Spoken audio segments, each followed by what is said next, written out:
화면 혹시 틀어지게 되면은 알겠죠? 짱구 주먹 못지않은 단단한 주먹으로 서채연 양의 뒤통수를 후려 갈겨주시기 바랍니다. 범인은 서채연 양일 거거든요. 짱구 주먹보다 더 단단한 주먹으로 채연이의 뒤통수를 가격하는 걸로. 알겠죠? 네. 태연이는 의외로 건드리지 않습니다. 채연이가 건드립니다. 조심하세요. 알겠죠? 화면 주시하시고요. 그리고 뒤통수 주시하시고요. 알겠죠? 자, 끝났나요? 잠시 접어두시고 쉬는 시간에 한 번 더 점검할 시간 드릴 테니까 그때 한 번 더 보도록 하시고, 이제 작품 번호 15번 EBS 수능특강 이제 거의 다 왔어요. 현재 어디까지 왔는지 제가 일러드릴 테니까 감을 잡아 두고 있으면 좋을 것 같습니다. 지금 이제 이거 운영전 끝나고 나서 딱 한 작품 남았습니다, 여러분. 몇 개? 하나하나. 임진록까지가 올해 수능에 나올 리스트, 수능에 출제될 작품 리스트 마지막 작품이거든요. 그래서 오늘 하나 운영전 일부 마무리하고, 그리고 다음 주 화요일에 마저 마무리한 다음, 그리고 이제 목요일에 임진록, 그리고 금요일까지 아마 해야 될 것 같은데, 목, 금에 걸쳐서 그 다음 주까지 하면은 이제 6월 말까지 해서 올해 수능에 출제될 고전소설, 수특, 수록 작품은 마무리하는 셈이 됩니다. 그리고 나머지 찌끄레기들, 멍끄레기, 찌끄레기, 이 찌끄레기 작품들은 그냥 한 대 싹 모아서 7월 초에 싹싹 이렇게 쓸어버리는 정도로 마무리하겠습니다. 알겠죠? 그렇게 이해하시면 되겠습니다. 그러니까 완급 조절이 중요하다라고 독서 시간에 얘기했는데, 고전 문학도 마찬가지입니다. 완급 조절. 집중할 때 집중하고, 알겠죠? 깊이 있게, 그리고 나머지 포괄적으로 넓게 대략적으로 살필 것들은 또 이제 별도로 구분을 하셔야 됩니다. 자, 그러면은 이제 운영전에 대한 이야기 정리할 텐데, 칠판에 지금 띄워놓은 운영전 제목 원저리에다가 간단하게 이제 적어보도록 하겠습니다. 이 운영전이라고 하는 것은 이제 액자식 구조라고 하는 독특한 구조를 가지고 있다. 액자식 구성. 이 구성 방식이 독특하다. 액자식이다. 우리가 보통 액자식이다 그러면은 액자 틀이 있고 그 안에 그림을 혹은 사진을 넣어두잖아요. 그래서 바깥쪽에 액자 틀이 있고 그 안에 그림이나 사진이 들어가게 되는 이중구조를 얘기하는 거예요. 그쵸? 이중구조. 그래서 앞부분에 이렇게 A로 시작하고 B로 이어졌다가 다시 A로 끝나는 이런 방식의 구조를 액자식 구조라고 해요. 액자식 구성, 액자식 구조라고 해요. 그러니까 글 속에서 구현되기로는 이렇게 되는 거죠. 글이, 그쵸? 앞 페이지에서 뒷 페이지로 갈수록, 그죠? 요렇게 이제 전개되는 양상을 액자식 구성이라고 하는 거예요. 근데 이제 이거 개념에 맞도록 도식화를 하게 되면은 실제 액자처럼 그림을 그려야 되는 거죠. 이런 식의 구성이에요. 알겠죠? 이걸 우리가 뭐라고 하죠? 요 바깥쪽에 있는 이거를 외화라고 하죠. 외화. 요 바깥쪽에 있는 요 녀석들을 외화라고 하는 것이고, 그 다음에 요 안쪽에 있는 요 녀석, 조그만 이 녀석을 뭐라고 그래요? 내화라고 하는 것이죠. 내화. 이렇게. 내화라고 이제 하는 것이죠. 요렇게 이제 정리하시면 되는 거예요. 이게 이제 액자식 구성이라고 하는 겁니다. 그래서 바깥 이야기, 외화에서의 중심 인물이 속 이야기, 내부 이야기, 내화에서는 또 달라진다라는 거. 이렇게 이제 일단 하나 적어두시고, 그리고 저는 이제 화면을 끈 다음에 주된 인물 관계도부터 정리를 해보도록 하겠습니다. 이와 같은 그 액자식 구성, 도식에 맞춰서 간단하게 정리하는 것으로 시작을 하겠습니다. 우리 EBS 수능특강 작품들, 그 최근에 들어온 친구들은 저의 보잘것없는 강의가 준비되어 있으니까 혹시 보충이 필요하면은 EBS 수능특강 이렇게 재생 목록을 찾아서 유튜브 채널 발음비 국어 채널명이고, 그 다음에 재생 목록이니까 이 아래 가가지고 뭐 현대시 전 작품 다 있고, 그 다음에 고전시가 다 있고, 그리고 이제 고전 소설까지 이어지고 있으니까 지나간 거 혹시 뭐 보충하고 싶으면 이쪽으로 가면 됩니다. 보충 및 복습은 유튜브 채널 활용하시면 되겠습니다. 자, 그러면은 지금 우리 보게 될 작품 운영전 다시 한번 제목을 적고 시작하겠습니다. 운영전. 주인공이 이제 남자예요, 여자예요? 여자겠죠. 신부는 궁녀입니다. 신부는 궁녀인데 담장 바깥에, 궁궐 바깥에 일반 남자하고 사랑을 나눈 죄로 마지막에 자결하는 비극적 최후를 마치는 여자 주인공이 되겠습니다. 방금 이야기했듯이 이런 액자식 구성, 도식에 의해서 인물 관계도를 간단하게 그려볼 테니까 따라서 적습니다. 일단 유영이라는 인물이 있어야 되겠죠. 유영이라는 인물이 있어야 돼요. 유영. 이 유영이라는 인물은 선비인데 벼슬은 하지 못하고 그 청파라고 하는 곳에서 사는 남대문 바깥에 사는 허름한 집에서 사는 가난한 선비입니다. 처자식도 없고 가족도 없고 거의 뭐 광희를 연상하게 하는 그런 인물입니다. 유영이. 그래서 유영이가 외화 속에서 이제 등장하기 때문에 자 일단 여기다가 외화라고 한번 위에 적어보시고 외화 바깥 이야기.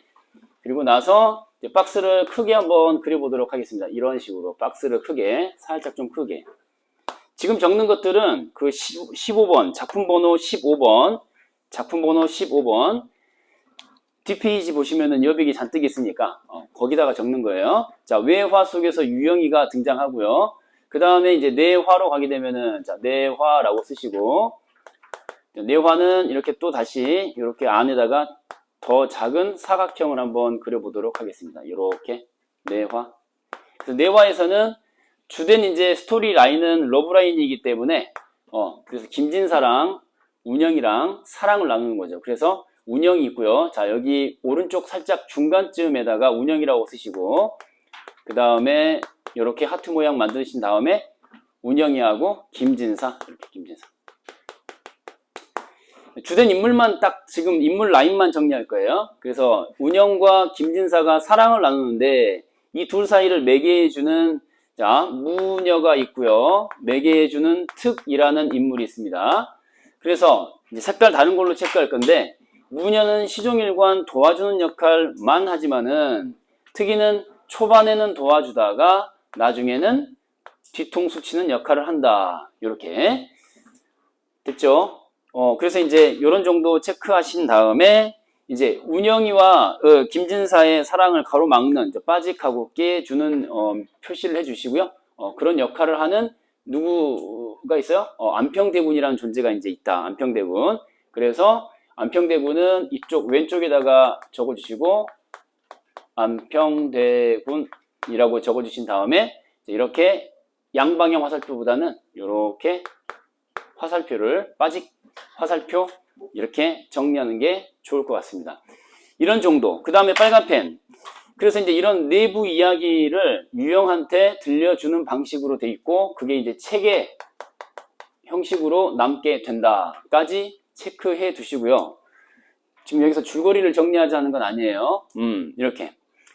그래서 지금 이 내화라고 하는 것이 꿈속에서의 만남인데 꿈 깨고 나서 실제 꿈에서 기록으로 남기는 게 현실에서도 책으로 남는다 라고 하는 독특한 구조를 갖고 있습니다. 그래서 유영이 술 한잔하고 꿈속에서 이 귀신 두 명을 만나는데 이 운영과 김진사를 만나는데 이 둘의 이야기를 듣고 글로 전해들은 이야기를 글로 남긴 그런 상황이 되겠습니다. 뭐 최후는 어떻게 되냐? 운영은 목매 자살하고 김진사도 충격받아가지고 떠돌다가 죽고 그 다음에 특이는 나중에 김진사하고 운영이 뒤통수 치다가 발각돼가지고 결국은 우물에 빠져가지고 또 역시 자결하고 그렇습니다. 그러니까 유영이도 마찬가지 글을 전해준 이후에 명산대천을 떠돌다가 종족을 알 수 없다. 뭐 이렇게 이제 마무리가 되는 거죠. 이렇게 써두세요. 그 다음 이제 그 안평대군에 대한 이야기를 하기 전에 여러분들이 주목하지 못하는 게 있는데 그게 뭐가 있냐면은 이 외화에 등장하는 유영이라는 인물이 있죠. 유영이라는 인물. 그래서 일단 관계도 가운데서 중심인물인 유영에 대한 정보를 한번 정리해 볼 거예요. 일단 유영이라는 인물은 빈한한 존재입니다. 한빈이야 빈한이야? 빈한이에요. 빈한. 한빈이는 럭셔리함의 대표주자라고 할 수 있겠죠. 한 사람만 빛나니까요. 그런데 애는 빈한합니다. 졸라 가난하다는 얘기예요. 빈곤하다. 그리고 또 뭐예요? 얼굴이나 뭐 옷이나 그 다음에 두발 상태나 엉망진창이에요. 그래서 마이너스라고 써둘게요. 그러니까 지금 처자식도 없고 처자도 없고 의지할 곳도 없는 거의 뭐 광희를 연상하게 하는 짠하기 그지없는 존재다라는 걸 일단 써두시고요. 벼슬을 하지 못한 상태에서 불쌍하게 살아가요. 그리고 이제 의복도 남루하고 두 발도 막 얼굴도 안 씻고 뭐 이건 저하고 상관없죠. 두 발도 막 헝클어져 있고 막 엉망진창입니다. 다 XXX. 그 사람들이 지나갈 때마다 어때요? 유영이를 보고 침 뱉어요, 비웃어요. 침 뱉을 것까지는 아니잖아요. 더럽다고 침 뱉으면 안 되죠. 그래서 비웃습니다. 비웃습니다. 그래서 이제 지나가는 사람들이 유객이라고 쓸게요. 놀러 다니는 사람들이 유영이를 비웃는다. 이런 정도. 그리고 이제 유영이가 사는 곳은 어디냐면은 자, 요렇게 내가 그리는 대로 그려야 돼. 똑같이. 이렇게 똑같이 그려. 이렇게. 여기가 어디냐? 남대문. 그러니까 그 조선은 사대문 안에 살아야 양반이거든요. 근데 그 사대문 밖에 살아요. 그 사대문 가운데 남대문 바깥에 청파라는 곳에 산다. 청파. 청파라고 하는 것은 풀을 청자에다가 언덕파거든요. 그래서 풀을 청자에 언덕파를 쓰는 성자를 써버렸네. 언덕파를 쓰는 이렇게. 그래서 청파 그러면은 풀은 언덕이란 뜻이 되고요. 뭔가 못 사는 동네 이런 느낌으로 이해하시면 될 것 같아요. 여기서 살아가는 존재다. 디테일하게 일단 정리해 둡니다. 그리고 나서 얘가 이제 유영이가 어디로 가냐? 유영이가 산으로 이제 갈게요. 인왕산 한번 그려볼까? 간단하게 이렇게 둥그스름하게. 너네 그 서울의 산 중에서 북한산 말고 인왕산 본 적 있어요? 인왕산? 인왕제색도 뭐 이런 그림도 있는데 인왕산 가면 저기 지금 뭐 상명대 뒷산쯤으로 생각하면 돼. 거기 약간 정상이 희끄무레 해가지고 뭐 바위로 덮여 있는 그런 산 있잖아. 본 적 없어? 경복궁 왼쪽으로 보면 인왕산 있단 말이야. 경복궁 왼쪽으로. 이 산 이름이 뭐라고? 인왕산에 인왕산. 어지린자에다가 왕왕자 써가지고 인왕산에 가면은 이렇게 오른쪽에 이 동쪽 라인에 경복궁이 있고요. 동쪽 라인에 경복궁이 있고 이렇게 남쪽 라인에 이제 사직을 모셔두고 있는 그런. 그러니까 이제 이게 그 종로 3가 쪽이라고 생각하면 돼. 종로 3가 쪽이 되고 이거 실제 지금 현재의 경복궁 쪽이라고 생각하면은 이 인왕산 중심으로 이렇게 배치가 된 상태예요. 근데 이제 인왕산에서 이 건물 아래로 내려다 보면은 사직단이 이렇게 정면으로 내다 보이고 경복궁이 살짝 치우쳐 보이는 그런 위치에 있다라는 거. 이게 바로 이 궁으로서의 수성궁이다. 자, 수성궁이라고 써볼게요.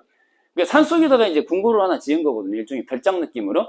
그래서 이 수성궁이라고 하는 것이 지금 이게 샵 느낌 아니고요. 거의 뭐 다 무너져 간다. 낡았다. 그런 의미로 빨간색으로 반창고 따위를 좀 붙여주시고요. 지금 다 허물어져가는 수성궁입니다. 폐허가 되어 있다. 폐허다, 폐허. 지금은 쓰지 않는다. 그래서 이 때는 바야흐로 밑에다 써볼게요. 때는 바야흐로 신축년 춘삼월이라는 표현 나옵니다. 신축년 춘삼월에 자 16일이라는 말이 나오는데 이게 한자말로 이렇게 기망이라는 말, 기망. 한자 원문에 보면은 기망이라는 표현이 나오는데 이 기망이라는 게 음력으로 매달 16일을 가리키는 말이거든요. 그래서 정확하게 해야 됩니다. 이게 언제냐? 신축년이면은 1601년을 가리키는 말이고 선조 34년을 가리키는 말입니다. 선조 34년. 이게 왜 중요하냐면은 병난이 온 사나라를 휩쓸고 간 지 몇 년 지나지 않은 지금 상황이다라고 하는 거. 피폐해질 대로 피폐해진 조선반도 연상하게 하는 연도죠. 그죠? 1592년에 발발한 임진왜란이 그죠? 7년의 그 악전 고투를 뒤로 하고 이제 막 종결 직후인 상태인 거예요. 알겠죠? 그렇게 이제 보시면 되겠고요. 그 어지러운 상황에서 이 유영이의 상황은 알겠죠? 개인의 무능으로 돌리기에는 문제가 있죠. 사회가 어지러우니까 전반적으로 못 사니까 유영이도 이 꼴로 사는 거예요. 알겠죠?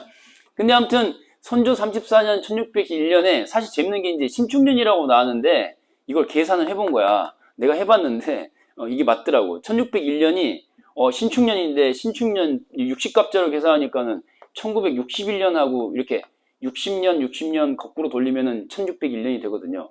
이 해가 무슨 해예요? 그쵸. 군사정변이 일어난 해죠. 희한하죠. 군사정변이 일어난 해와 60갑자가 같은 해, 1601년이라는 거. 그게 중요한 게 아니고, 선조 때다. 그래서 이제 써볼게요. 임난 직후, 임진, 외란, 직후다. 이 말이야. 이렇게 이제 시대적 배경을 알고 보면은, 작품 속, 시대적 배경을 알고 보면은, 아주 입체적으로 이해할 수 있고, 기억도 오래 가겠죠. 그쵸? 전란 직후라서, 얘가 이 꼬라지였던 거야. 얘가. 알겠어요? 자, 그래서 이제 이 봄에, 춘 3월에 그랬으니까, 계절은 언제야? 봄이죠. 봄에, 3월 16일이니까 얼마나 화창한 때겠어요. 음력 3월 16일이니까 이제 요즘으로 치면 4월 중순경. 이 지금 석촌호수에 벚꽃 막 한창 필 때라고 생각하면 돼. 오케이? 그때 이제 춘흥을 이기지 못해서 유영이가 이렇게 쫄래쫄래 하면서 수성궁으로 놀러 오는 거야. 뭐야? 왜 수성궁으로 놀러 와? 산에 오는 거야, 얘는 지금 산에. 산속에 이제 궁궐터가 있는 거죠, 터가. 궁궐터가 있는 거죠. 무너진 궁궐터가. 그래서 이제 여기다가 춘흥이라는 말을 쓰시고요. 춘흥을 이기지 못해서 수성궁으로 찾아가는 건데, 이 수성궁에 찾아가서 얘가 하는 일이 뭐냐? 바위땡이 위에 누워가지고 수성궁 근처에서 이렇게 바위땡이에 누워서 이렇게 똑같이 그려놔야 돼. 한 손에는 술병 들고요. 이렇게 호리병, 뚜껑 땄다 이렇게 느낌으로 뚜껑 땄다, 개봉했다, 입 벌려라, 앙 이렇게. 오케이. 졸라 처마시고 있습니다. 이 상태 어떤 상태? 지금 그래서 이제 선비니까 갓은 좀 씌워주시고요. 곧바로 잠든다. 이렇게 이제 표시를 해주시면 되겠어요. 바위 위에 누워서 곧바로 잠드시는 모습을 그려주셔야 됩니다.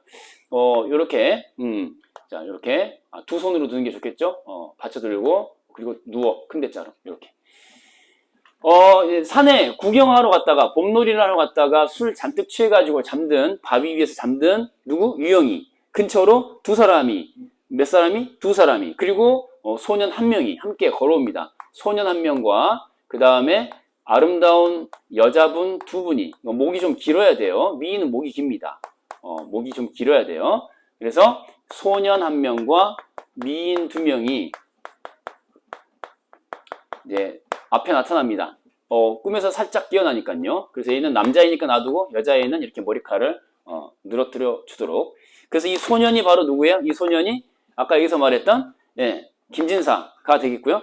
그 다음에 여기는 운영이가 되겠고요. 나머지 한 명은 똑같은 그 신분의 시녀, 궁녀가 되겠습니다. 이런 정도 배경이 되는 그러니까 외화의 주된 내용의 어떤 그 흐름을 알고 가시는 게 또 좋아요. 알겠죠? 내화에 보통 집중하는데 외화도 간과하면 안 됩니다. 이런 정도 알고 있어야 돼요. 알겠죠? 이 상태로 만나게 된다. 여기 보면은 색깔 다른 걸로 술 취하기 전에 이제 얘가 술 취하기 전에 얘가 그 한시를 인용을 하거든요. 중국의 한시를 전반적으로 이 작품 속에서는 한시가 겁나게 많이 나오는데 여기도 한시를 인용합니다. 누구의 시? 소동파, 똥파, 땅파, 소동파, 샤오동파, 소동파의 시를 인용을 하는데요. 제가 한번 1구절을 여기다가 한번 써볼 테니까 감상을 한번 해보시기 바랍니다. 자, 와우.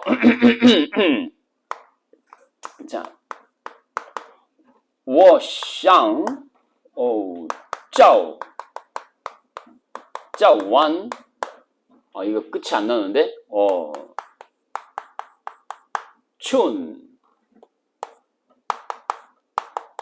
춘반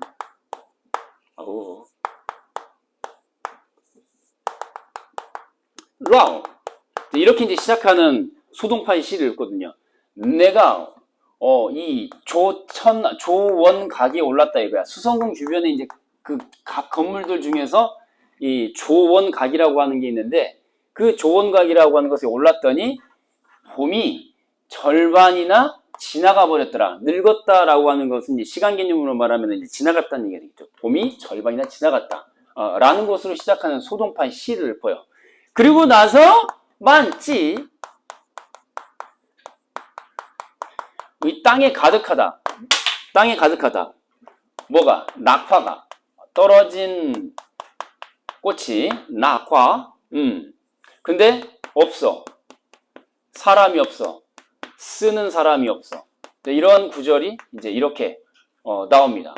굳이 뭐 이렇게까지 해야 되느냐? 저는 하고 싶습니다.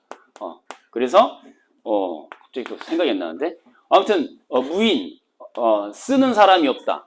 그 땅바닥에 이 떨어진 꽃이 낙화가 가득한데 만한데 쓰는 사람이 아무도 없구나 하면서 소동파의 시를 읊조리면서 이렇게 잠드는 유형의 모습까지 한번 확인을 해봤습니다.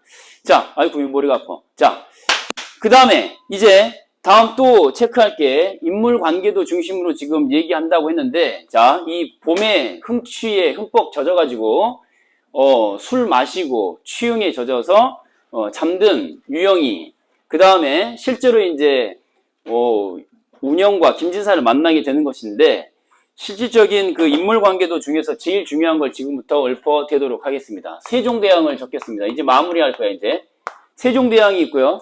세종대왕의 8명의 자식들 가운데서 8명의 세자들 가운데서 8대군 가운데서 셋째 아들이 바로 이 안평대군입니다. 안평대군. 자, 안평대군. 자, 안평대군. 4, 5, 6, 7, 8. 그 8대군 가운데서 안평대군, 셋째 아들인 안평대군이 제일 특출났다라고 하는 작품 속 내용이 나옵니다.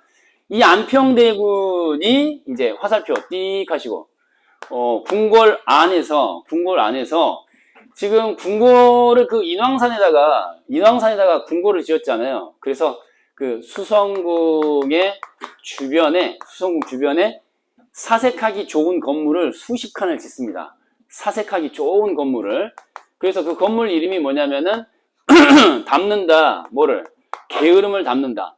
그래서 이제 이 해자라는 말을 쓰는데, 해자라는 말, 굳이 또 이렇게 하고 싶으냐? 그렇게 하고 싶다. 그래서 각이라고 하는, 비해라고 하는 거, 비해정이라고 하는, 정이라고 하는 건물, 요거는 이제 사색을 위한 공간. 그리고 시단이라고 하는 거, 시 잘 쓰는 사람들 불러 모아가지고 시 짓기 그리고 발표하는 용도로 시단이라고 하는 건물도 짓고, 그 다음에 사색의 공간으로서 수십 칸의 건물도 함께 이 수성궁 안에다가 짓습니다. 됐죠?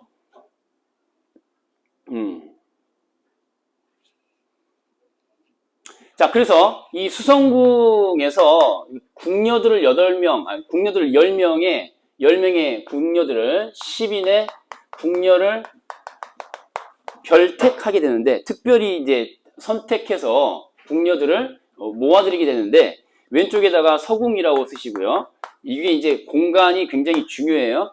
나중에 이제 낌새를 챈 이 궁녀들이 바람났구나라고 슬쩍 눈치를 챈 이 안평대군이 빡쳐가지고 10명의 궁녀들을 관리하기 시작하거든요. 그래서 이제 처음에 이제 선발을 할 때 이 모집 기준이 뭐였냐면은 두 가지밖에 없어요. 연소, 젊고, 나이가 어리고, 그 다음에 아름답고, 이 두 가지 기준에 충족하는 10명의 궁녀를 선발해가지고 글을 가르치기 시작합니다. 글을 가르친다. 뭐라고요? 글을 가르침. 그래서 시짓기 놀이를 막 하면서 놀아가는 건데, 서궁 쪽에 이제 나중에 서궁 쪽에 배치된 5명의 5인의 궁녀가 있는데 적어볼 거예요. 일단은 이름부터가 심상치 않습니다. bitch. 자, 그리고 뭔가 욕망이 들끓는 여성의 어떤 느낌으로서 옥녀가 있습니다. bitch, 옥녀.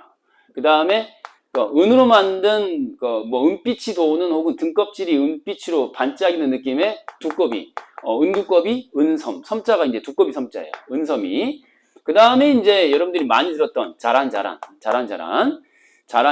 그 다음에 주인공 운영이가 되겠습니다. 이 5명, bitch, 옥녀, 은섬이, 자란이, 운영이까지 이 5명이 서궁에 배치가 된다라고 하는 거. 그래서 이제 이 운영의 선을 넘어선 사랑, 여기에 이제 연루된 5명의 궁녀가 되겠습니다. 나머지 궁녀들은 그대로 한번 써볼게요. 소옥이라는 나머지 궁녀들은 별 역할이 없어요. 이 궁녀들의 이름을 자주 보게 될 거예요. 소옥이라 할지, 뿌용뿌용. 자, 뿌용뿌용. 그 다음에, 세 번째로, 이제 뭐, 비경이라 할지, 비경이, 지경이, 비경이. 자, 금년이, 그 다음에 마지막으로 보련이까지, 이 5명은 나머지 별도 분리합니다. 얘네들이 이제 문제적 궁녀들이 되겠죠. 이렇게. 됐죠? 이렇게 해두면 되겠고, 혹시 또 뭐 빠진 거 없나 한번 살펴보도록 하겠습니다. 혹시 또 뭐 빠진 거 없나 보고요.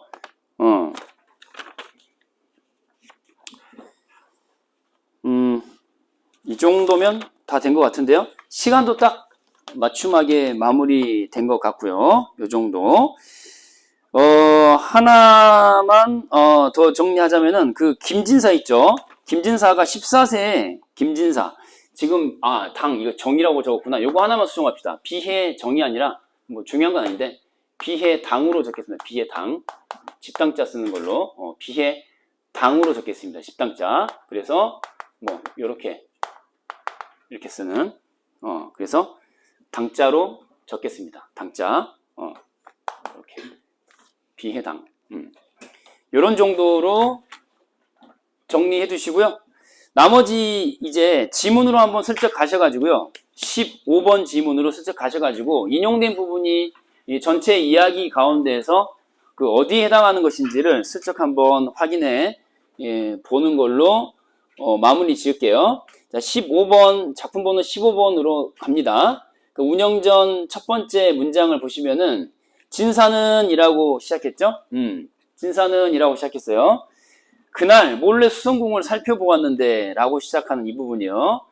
그러니까 아직 그 본격적으로 만나기 전이에요, 후에요. 첫 번째 문장을 딱 보시면은 만나기 전이다. 그래서 거기 위에다가 써두실 거예요. 빨간 펜으로 두 글자 두 개 단어를 써놓을 텐데 인용된 부분은 지금 EBS에 실려있는 부분은 본격적으로 러브라인이 형성되기 전에 그죠? 그 애가 타가지고 보고 싶어가지고 월담하게 되는 그 장면이랑 중략 앞부분이 이제 월담이야. 궁의 담장을 넘는 장면, 월담. 그 다음에 뒤쪽에는 이제 중략 뒷부분은 더하기 이제 둘 사이 관계가, 은밀한 관계가 발각되는 그 내용이 중략 뒷부분에 또 나와 있어요. 그래서 월담과 발각, 이렇게 이제 두 글자, 두 개 단어를